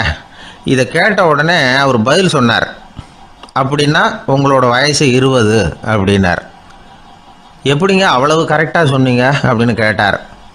வேறு ஒன்றும் இல்லை, எங்கள் பக்கத்து வீட்டில் ஒரு முழு பைத்தியம் இருக்குது, அதோட வயசு 40, அப்படின்னா உன் வயசு 20 தான் இருக்கணும் அப்படின்னார். அரை பைத்தியம்னு முடிவு பண்ணிக்கிட்டார். அதனால் வாழ்க்கையில் அறிவு கூர்மைங்கிறது ரொம்ப அவசியம். அந்த புத்திசாலித்தனம் இருக்கிறவங்க வாழ்க்கையில் வெற்றி பெறுவது நிச்சயம். ஒரு ஊரில் ஒரு பெரியவர் இருந்தார். ஒரு நாள் அவரை தேடி ஒருத்தர் வந்தார். ஐயா, நான் கடவுளை பரிபூர்ணமாக நம்புகிறேன் அப்படின்னார். சரி, அந்த நம்பிக்கை உனக்கு எப்படி வந்ததுன்னு கேட்டார் இவர். அவர் சொல்ல ஆரம்பித்தார், ஐயா எனக்கு கல்யாணம் ஆகி 10 வருஷம் ஆச்சு, ஆனாலும் குழந்தை பாக்கியம் இல்லை. அதுக்கு என்ன காரணமாக இருக்கும்னு நான் யோசனை பண்ணிகிட்டு இருந்தப்போ நண்பர் ஒருத்தர் ஒரு ஆலோசனை சொன்னார். உனக்கு மதப்பற்று இல்லை, எந்த கடவுளையுமே நம்ப மாட்டேங்கிற, அதுதான் காரணம். கடவுளை நம்பு, உனக்கு குழந்தை பாக்கியம் கிடைக்கும் அப்படின்னார். அவர் அப்படி சொன்னாரே தவிர எனக்கு சந்தேகம்தான். இருந்தாலும் அவர் சொன்னபடியும் நடந்து தான் பார்ப்போமே அப்படின்னு முடிவு பண்ணேன். கடவுளை நம்ப ஆரம்பித்தேன். அந்த வருஷமே அழகான ஆண் குழந்தை பிறந்தது. எல்லாம் இறைவன் அருள் அப்படின்னார். இவர் இப்படி சொன்னதை கேட்டதும் அந்த பெரியவர் சொன்னார், நீ சொல்கிறதெல்லாம் சரிதான், இருந்தாலும் இந்த காலத்தில் எந்த ஒரு காரியமாக இருந்தாலும் அதை சோதனை செஞ்சு பார்த்துட்டு தான் ஒரு முடிவுக்கு வந்து சேர முடியும். அறிவுபூர்வமான முடிவு அதுவாக தான் இருக்கும். அறிவியல் சோதனைகள் அப்படித்தான். ஒரு குறிப்பிட்ட விஷயத்தை பற்றி எத்தனை தடவை சோதனை பண்ணாலும் ஒரே முடிவு தான் கிடைக்கணும். அதுதான் சரியாக இருக்கும். அதனால் இப்போ மறுபடியும் ஒரு சோதனைன்னார். என்ன செய்யணும் அப்படின்னு கேட்டார் இவர். கடவுள்கிட்ட ஒரு பெண் குழந்தை வேணும்னு கேளு. முதல்ல ஆண் குழந்தையை கொடுத்தது மாதிரியே இப்போ ஒரு பெண் குழந்தையையும் கொடுக்குறாரா பார்க்கலாம் அப்படின்னார். சரின்னு சொல்லி இவர் அதே மாதிரி முயற்சி பண்ணினார். அதுக்கப்புறம் அவர் இந்த பெரியவர்கிட்ட வரவே இல்லை. கொஞ்ச காலம் கழித்து இவரே அவரை தேடிக்கிட்டு போய் கதவை தட்டினார். அவர் கதவை திறந்தார். என்ன ஆச்சு, கடவுள் கண் திறந்தாரா அப்படின்னு கேட்டார். அவர், அந்த சமாச்சாரம்லாம் நமக்கு வேணாம் சார். முதல் தடவை அது ஏதோ தற்செயலாக ஏற்பட்ட ஒரு சாதகம். இப்போ நீங்கள் 2வது தடவை சொன்ன பிறகு தினமும் கடவுளை வேண்டிக்கிட்டு தான் இருக்கிறேன், ஒன்றும் நடக்கலை அப்படின்னார் ரொம்ப விரக்தியா. ஒரே ஒரு தோல்வியில் உங்கள் நம்பிக்கையெல்லாம் பறந்து போயிடுது பார்த்தீங்களா அப்படின்னார் அந்த பெரியவர். எல்லாம் நல்ல விதமாக நடக்கிற வரைக்கும் நம்பிக்கை, எதிர்பார்த்தது தோல்வியில் முடிஞ்சுட்டுதுன்னா அவநம்பிக்கை. மற்றவர்கள் பேரில் வைக்கிற நம்பிக்கை எந்த நேரத்திலையும் விவகாரமாகி விடக்கூடிய சாத்தியம் உண்டு. நாம் நம்பிக்கை வைக்க வேண்டியது நம்ம கிட்ட தான், நமக்குள்ளே இருக்கிறார் கடவுள். எனவே நம்ம பேரில் நாம் வைக்கிற நம்பிக்கை தான் உண்மையான கடவுள் பக்தி. நிபந்தனையற்ற நம்பிக்கையாக அது இருக்கணும். எல்லாம் நல்லபடியாக நடந்துக்கிட்டு இருந்தால் எந்த முட்டாளுக்கும் நம்பிக்கை வரத்தான் செய்யும் அப்படிங்கிறது ஒரு பெரிய ஒரு கருத்து. தியானத்தின் மூலமாக தான் உனக்குள்ள ஆழமாக தோண்டுனா உன்னுடைய அடி ஆழத்தில் நம்பிக்கை வந்து அப்படி ஊற்றெடுக்கும், அதை பார்க்க முடியும் அப்படிங்கிறது பெரியவர்கள் சிந்தனை. ஒரு குழந்தை அப்பாவை பார்த்து என்னப்பா பண்ணுறேன்னு கேட்டுதான். பிரார்த்தனை பண்ணிட்டு இருக்கிறேன்னாராம் அப்பா. பிரார்த்தனை பண்ணுனா என்ன கிடைக்கும் அப்படின்னு கேட்டுதான் குழந்தை. எல்லாம் கிடைக்கும் அப்படின்னாராம் அப்பா. நீ வச்சிருக்கிறிய பேனா அது கூட கிடைக்குமான்னு கேட்டுதான் குழந்தை. கிடைக்குமேன்னு இருக்கார். அப்படின்னா அந்த பேனாவை என்கிட்ட கொடுத்துரு, நீ பிரார்த்தனை பண்ணி வேற பேனா வாங்கிக்கோ அப்படின்னு தான் அந்த குழந்தை. ஒரே ஒரு ஊரில் ஒரு அம்மா இருந்தாங்க. அந்த அம்மாவுக்கு ஒரே ஒரு பிள்ளையாண்டான். அவனுக்கு ரொம்ப அக்கறையோடு கல்யாணம் பண்ணி வச்சாங்க. கல்யாணம் முடிஞ்சதும் மருமக பொண்ணு வீட்டுக்கு வந்து சேர்ந்தது. அப்பாடா, என் கடமை முடிஞ்சது, இனிமே அக்கடான்னு எங்கேயாவது ஒரு மூலையில் படுத்து கிடக்கலாம் அப்படின்னு நினச்சாங்க அந்த அம்மா. ஆனால் நினைக்கிறபடி எங்கே நடக்குது? அதுக்கப்புறம் தான் பிரச்சனையே ஆரம்பமாச்சு. மருமகள் குணம் சரியில்லை, ஒரு மாதிரி. அந்த பொண்ணு வீட்டுக்கு வந்ததுமே முதல் வேலையாக மாமியாரை பார்த்து, அதுதான் நான் வந்துட்டேன்ல, இனிமேல் உங்களுக்கு என்ன வேலைங்க, புறப்பட வேண்டியது தானே, காசி ராமேஸ்வரம்னு எங்கேயாவது போங்கோ அப்படின்ட்டு தான். மாமியாரை பார்த்தாங்க, கொஞ்சம் யோசனை பண்ணாங்க. இந்த பாருமா, நீ இப்படி சொல்கிறதுக்கு முன்னாடியே வீட்டை விட்டு புறப்படணுங்கிற முடிவுக்கு நான் வந்துட்டேன். வீட்டை மட்டும் இல்லை, இந்த உலகத்தை விட்டே கூட போகிறதுக்கு தயாராக இருக்கிறேன். ஆனால் ஒரே ஒரு விஷயத்துக்காக என் உயிரை கையில் பிடிச்சிக்கிட்டு இருக்கிறேன் அப்படின்னாங்களாம். என்ன விஷயம்னு கேட்டது இந்த மருமக பொண்ணு. வேறு ஒன்றும் இல்லை, என் பிள்ளைக்கு கல்யாணம் பண்ணி வச்சுட்டேன். ஒரு பேர புள்ள பிறந்து அதை என் கண்ணால் பார்த்துட்டேன்னா நான் எங்கே வேணும்னாலும் போகிறதுக்கு தயாராக இருக்கிறேன் அப்படின்னாங்களாம் அந்த மாமியார். மாமியார் இப்படி சொல்கிறதுலேயும் நியாயம் இருக்கிறதாக பட்டுது அந்த பொண்ணுக்கு. சரி, அப்படியே இருந்து பார்த்துட்டு போகலாம் அப்படின்னு அனுமதி கொடுத்தது. கொஞ்ச காலத்தில் ஒரு பேரன் பிறந்தான். அந்த அம்மாவும் பேரனை கண்ணால் பார்த்துட்டாங்க. சரி, பேரனை பார்த்தாச்சுல்ல, இனிமேல் புறப்பட வேண்டியது தானே அப்படின்னது மருமக பொண்ணு. மாமியார் பார்த்தாங்க, நீ சொல்கிறது சரிதாம்மா, அதில் ஒன்றும் தப்பு இல்லை. என்னோட பேரன் உங்களை அம்மா அப்பான்னு கூப்பிடுறத என் காது குளிர கேட்டுட்டு போயிடுறேனே அப்படின்னாங்களாம். சரி, அந்த ஆசையை நிறைவேறட்டும் அப்படின்னு காத்துக்கிட்டு இருந்தாங்க. பேரன் வளர்ந்தான், நடந்தான், பள்ளிக்கூடம் போனால் பெரியவனானா. மருமக பொண்ணு மறுபடியும் மாமியாரை விரட்ட ஆரம்பிச்சுட்டுது, இன்னும் புறப்புள்ளையான்னு. இதை பாருமா, இது வரைக்கும் இருந்துட்டேன். பேரனோட கல்யாணத்தையும் கண்ணால் பார்த்தா தான் இந்த கட்டை வேகும் போல் இருக்குது அப்படின்னு சொல்லி ஒரு மாதிரியாக பேச ஆரம்பித்தாங்க. இதுவும் நியாயமான ஆசையாக தான் படுது அப்படின்னு அது யோசிச்சிருக்கு அந்த பொண்ணு. சரின்னு அதுக்கும் ஒத்துக்கிட்டது. உடனே பேரனுடைய கல்யாணமும் முடிஞ்சது ஒரு வழியாக. இனிமேல் ஒரு நொடி கூட இங்கே இருக்கக்கூடாது, புறப்படுங்க அப்படின்னு மாமியாரை விரட்டிச்சான் அந்த பொண்ணு. இப்போ அந்த மாமியார் தன்னோட மருமகளை பார்த்து சொல்கிறாங்க, இதோ கிளம்பிட்டாம்மா, என் மூட்டை முடிச்செல்லாம் கட்டிக்கிட்டேன், புறப்பட்டுவிட்டேன். அப்படியே நீயும் உன் துணிமணிகளை மூட்டை கட்டிக்கிட்டு கிளம்பிடும், என்னோட சேர்ந்து 2 பேருமா சேர்ந்து போயிடலாம் அப்படின்னாங்களாம். அந்த பொண்ணு முழிக்குது. முழிக்காதே, உனக்கும் ஒரு மருமக வந்துட்டா, இனிமேல் நீயும் ஒரு மாமியார் தானே, உனக்கும் இனிமேல் இங்கே வேலை இல்லை, புறப்படு அப்படின்னாங்களாம். அப்போ தான் அந்த பொண்ணு சிந்திக்க ஆரம்பிச்சுதான், தன்னோட தவறு புரிஞ்சுதான். இந்த தகவலை கேட்டுக்கிட்டு இருக்கிற மருமகள்லாம் இதை பற்றி கொஞ்சம் யோசித்து பார்க்கணுங்கிறதுக்காகத்தான் இதை சொல்கிறோம் மாமியார்கள் சார்பாக. கொஞ்ச நாளைக்கு முன்னாடி ஒரு பொண்ணை பார்த்து பேசுகிற சந்தர்ப்பம் கிடைச்சிது ஒரு கல்யாண வீட்டில். அந்த பொண்ணு சொல்லிச்சு, சார் எனக்கு கல்யாணம் ஆகி 15 வருஷம் ஆகுது, நான் மாமியார்கிட்ட சண்டை போட்டதே இல்லை அப்படின்னு ரொம்ப அடக்கமாக சொல்லிச்சு. அது எப்படிம்மா சாத்தியமாச்சுன்னு கேட்டோம். எனக்கு கல்யாணம் ஆகி 15 வருஷம்தான் ஆச்சு, ஆனால் என் மாமியார் செத்து போய் 20 வருஷத்துக்கு மேலே ஆயிட்டுது அப்படின்னுது. ஒரு ஆள் அசையாமல் கிடக்கிறார், அவர் இருக்காரா போயிட்டாராங்கிறத எப்படி முடிவு பண்ணுறோம்? அவர் மூக்குக்கு முன்னாடி புறங்கையை வச்சு பார்க்குறோம், மூச்சு வருதா இல்லையா அப்படிங்கிறத கண்டுபிடிக்கிறதுக்காக. மூச்சுங்கிறது அவ்வளவு முக்கியமான ஒரு விஷயம். சுவாசம் இல்லைன்னா எதுவுமே இல்லை. நம்ம பூமி இருக்க, அது கூட சுவாசிக்குதுங்கிறத சோவியத் விஞ்ஞானிகள் கண்டுபிடிச்சிருக்கிறாங்க. பூமிக்கு மேலே இருக்கிற மண் அடுக்கில் காற்றில் உள்ள ஆக்சிஜன் ஆக்சிகரணம் அடையுது அப்படின்னு தான் இது வரைக்கும் எல்லாரும் நம்பிக்கிட்டு இருந்தாங்க. ஆனால் இப்போ என்ன கண்டுபிடிச்சிருக்கிறாங்கன்னா, அந்த ஆக்சிஜன் பூமிக்குள்ளே 1 கிலோமீட்டர் ஆழம் வரைக்கும் ஊடுருவி போகுதான். பூமிக்குள்ளே 2 பக்கமும் பல கிலோமீட்டர் வரைக்கும் பரவுதான். பூமிக்குள்ளே இருக்கிற நீர்நிலை அடுக்குகள் தான் நுரையீரல் செய்கிற வேலையை செய்யுதான். நம்ம உடம்புல நுரையீரல் இல்லைன்னா ஒன்றும் நடக்காது. ஒரு மரத்தை தலைகீழாக தொங்க போட்டால் எப்படி இருக்கும் அப்படி யோசிச்சு பாருங்கள். அப்படி தான் இதுவும், நுரையீரலும் அப்படி தான் இருக்கும். வலது பக்கம் ஒன்று, இடது பக்கம் ஒன்று. வலது பக்கம் நுரையீரல் கொஞ்சம் பெருசாக இருக்கும், நுட்பமான நரம்பு குழாய்கள் அதில் இருக்கும். கோடிக்கணக்கான நுண்ணிய குழாய்களை வச்சுக்கிட்டு தான் அது வேலை செய்யுது. 25 கோடி குழாய்கள் இருக்கும். அதை அப்படியே முழுசாக பிரித்து பரப்புனா ஒரு டென்னிஸ் கோர்ட்டில் பாதி பரப்பளவு இருக்குமா. நுரையீரல் நிறம் கருஞ்சிவப்பு தான். புகை அதிகமாக உள்ளே போச்சுன்னா அது கருப்பாயிடுது. காற்றுல உள்ள பிராணவாயுவை இது இழுத்து எடுத்துக்கிட்டு ரத்தத்தை சுத்தப்படுத்துகிற முக்கியமான வேலையை இது செய்யுது. அசுத்த காற்றை வெளியில் அனுப்பி வச்சுருது. ஒருத்தர் வேகமாக ஓடி வர்றார், அவருக்கு மூச்சு இறைக்கும். பயங்கரமாக எதையாவது பார்த்து விடுறார், உடனே மூர்ச்சி ஆகிடுவார். இது மாதிரி சமயங்களில் வேறு எந்த தூண்டுதலும் இல்லாமல் நுரையீரல் தானாகவே இயங்கும். இப்படி ஒரு அவசியம் ஏற்படுறப்போ இயக்கத்தை தூண்டி விடுற முக்கியமான இணைப்பு மூளைக்கு கீழே முதுகு எலும்புக்கு மேற்பகுதியில் இருக்குது. அது உடனே சுவாசத்துக்கு அவசர உதவியை கொடுக்குது. இப்போ ஒருத்தர் பேசாமல் உட்காந்துருக்கார். இந்த சமயத்தில் அவருக்கு 1 பங்கு காற்று தேவைப்படுதுன்னு வச்சுக்கோங்க. அவர் எழுந்திரிச்சு நடக்கும் பொழுது 1.5 மடங்கு தேவைப்படும். ஓடினார்னா 3 மடங்கு தேவைப்படும். படுத்திருக்கிறப்ப 1/2 மடங்கு தான் தேவைப்படும். இதுக்கு நிமிஷத்துக்கு 16 தடவை மூச்சு விட்டாகணும். இப்படி சாதாரணமாக உள்ளே இழுக்கிற காற்று கொஞ்சம்தான் இருந்தாலும் இது மாதிரி 8 மடங்கு காற்றை உள்ளே இழுத்து வச்சுக்கிற சாமர்த்தியம் நுரையீரலுக்கு இருக்குதான். தண்ணி, நுண்கிருமிகள், ரசாயன பொருள் இப்படி எது உள்ளே போனாலும் நுரையீரல் சமாளிச்சுக்கும்.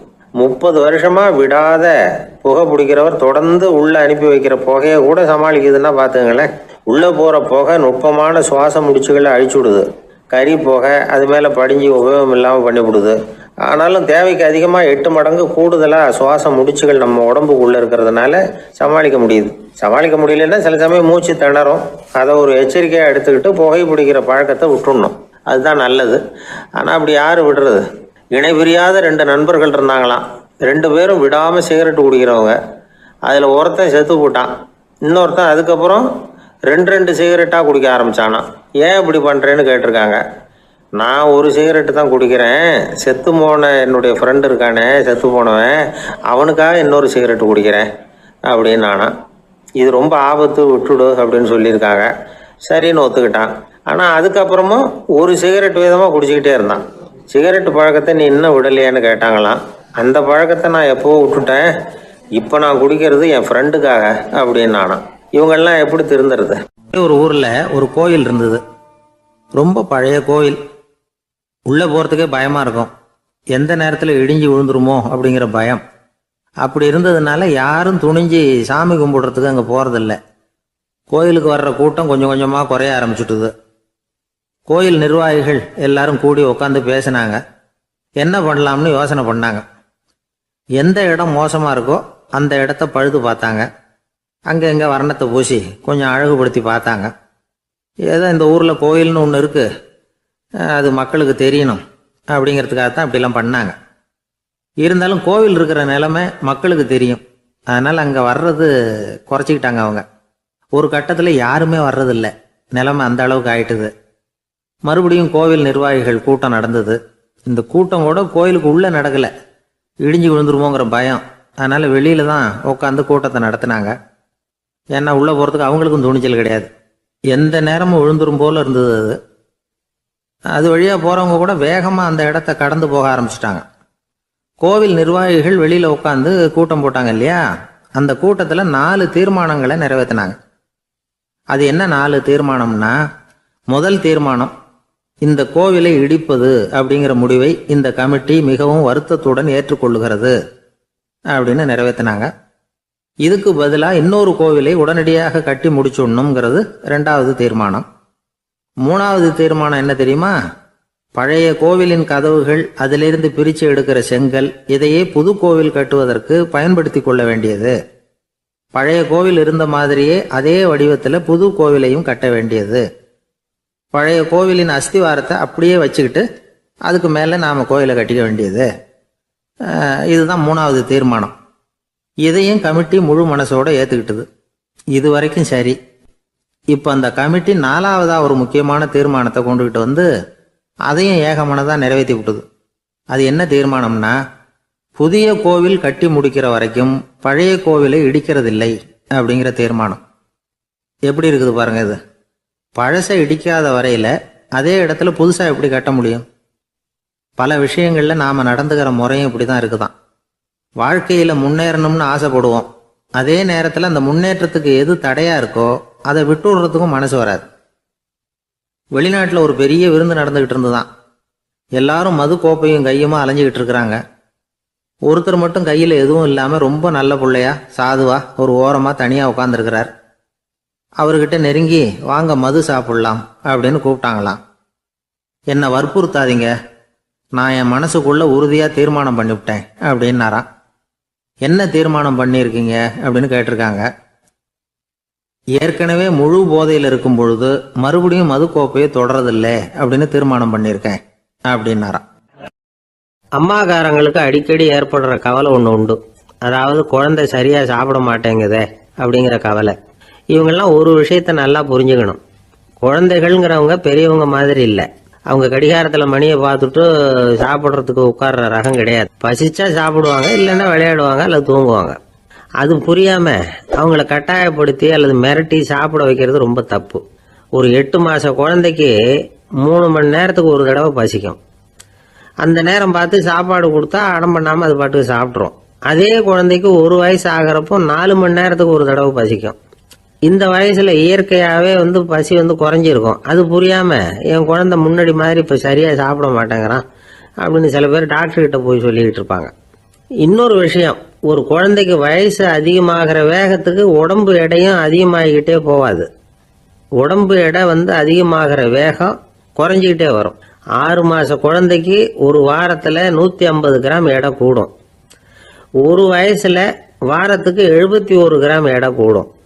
இது புரியாம அதிகமாக சாப்பாட்டை கொடுத்து குழந்தைய கஷ்டப்படுத்தக்கூடாது. ஏன்னா அளவுக்கு மீறின உணவு அஜீரணத்தை உண்டு பண்ணிவிடும். குழந்தைக்கு ஒரு தட்டில் கொஞ்சமாக ஆகாரத்தை வச்சு கொண்டுகிட்டு போய் கொடுக்கணும். மலை மாதிரி குவிச்சு வச்சா அதை பார்த்ததுமே பசி அடங்கி போயிடும். அடித்து மிரட்டி பயமுறுத்தி குழந்தைய சாப்பிட வைக்கிற பழக்கம் இருக்கு பாருங்க, அதுக்கு ஃபுட் ஃபோர்ஸிங் அப்படின்னு பேர். இப்படி பண்ணினா குழந்தைக்கு சாப்பாட்டில் விருப்பம் குறைஞ்சிரும், அதை கண்டாவே வெறுக்க ஆரம்பிச்சிடும். அது மாதிரி உளம் சார்ந்த பசி குறைவு, சைக்கோஜெனிக் அனோரெக்சியா, அது ஏற்படுமா. சாப்பாடுங்கிறதே ஒரு தண்டனை மாதிரி தோணும். குழந்தைகளுக்கு பிடிச்ச மாதிரியான ஆகாரத்தை கொடுக்கணும். சத்து அதிகம் இருக்குங்கிறதுக்காக அதுக்கு பிடிக்காத ஆகாரத்தை கொடுத்து கட்டாயப்படுத்தக்கூடாது. குழந்தைகளுக்கு 2 வயசு ஆகிறப்போ இயற்கையாகவே எதிர்மறை குணம் உண்டாகும். அதாவது அந்த எதிர்மறையா பேசுறது. இது மாதிரி சமயங்களில் நாம் என்ன சொல்கிறோமோ அதுக்கு நேர்மாறாக நடந்துக்கும். ஏட்டிக்கு போட்டி. சாப்பிட சொன்னால் விளையாட போவோம், விளையாட சொன்னால் சாப்பாடு கேட்கும். இதை புரிஞ்சுக்கிட்டு நடந்துக்கணும். குழந்தை சொன்ன பேச்சை கேட்கலேன்னு கோவப்படக்கூடாது. குழந்தை வளர வளர பிடிவாத குணம் வர்றது சகஜம். கேட்டதை வாங்கி கொடுத்தாதான் சாப்பிடுவேன் அப்படின்னு பிடிவாதம் பண்ணும். வாங்கி கொடுத்து விடுறது தான் உத்தமம். நீங்களும் அதுகிட்ட பிடிவாதம் பண்ணிட்டு இருக்கக்கூடாது. ஏன்னா கேட்டது கிடைக்கலையேங்கிற ஏமாற்றம் கூட குழந்தையோட பசியை குறைச்சிரும். கேட்டது கிடைச்சிட்டா பசி அதிகமாகும். கொடுத்ததை மலமலன்னு சாப்பிட்றோம். குழந்தைகளுக்கு கண்ட கண்ட நேரத்தில் சாப்பிட்றதுக்கு எதையாவது வாங்கி கொடுத்துக்கிட்டு இருந்தா சாப்பாட்டு நேரத்தில் சாப்பிடாம அடம் பண்ண ஆரம்பிச்சிடும். பள்ளிக்கூடம் போகிற பிள்ளைங்க காலை உணவை சரியாக சாப்பிட மாட்டாங்க. அச்சம், அவசரம், பரபரப்பு இதெல்லாம் தான் காரணம். பள்ளிக்கு புறப்படுறதுக்கு ஒரு 3/4 மணி நேரத்துக்கு முன்னாடியே சாப்பாடு போட்டுருங்க, அது சரியாக போடும். படிக்கிற குழந்தைகள் உடல் சோர்வு, மனச்சோர்வு இது காரணமாக கூட சாப்பிட மறுக்கிறது உண்டு. இப்போ உதாரணமாக சாயந்தரம் விளையாடி விட்டு வீட்டுக்கு வந்ததும் சாப்பிட சொன்னால் வேணாம்பாங்க. இது உடல் சோர்வு. ரொம்ப நேரம் வீட்டு பாடங்களை செஞ்சு முடித்த கையோடு சாப்பிட சொன்னாலும் அவங்களால சரியாக சாப்பிட முடியாது. இது உளச்சோர்வு, அதாவது மனச்சோர்வு. இதை தவிர குழந்தைகளுக்கு உடல்நல குறைவு ஏற்பட்டால் கூட சாப்பிட மறுக்கிறது உண்டு. சில மருந்து மாத்திரைகள் கூட பசியை குறைச்சிரும். அதனால் சரியாக தெரிஞ்சுக்கிட்டு குழந்தைகளை சாப்பிட வைக்கணும். அது புரியாமல் கையில் சாப்பாட்டு தட்டை வச்சுக்கிட்டு குழந்தைகளை விரட்டிக்கிட்டு அலையக்கூடாது. ஒரு சின்ன பையன் சொன்னான், எங்கள் அம்மா சாப்பாடு போடுறது தெரிஞ்சா நான் உடனே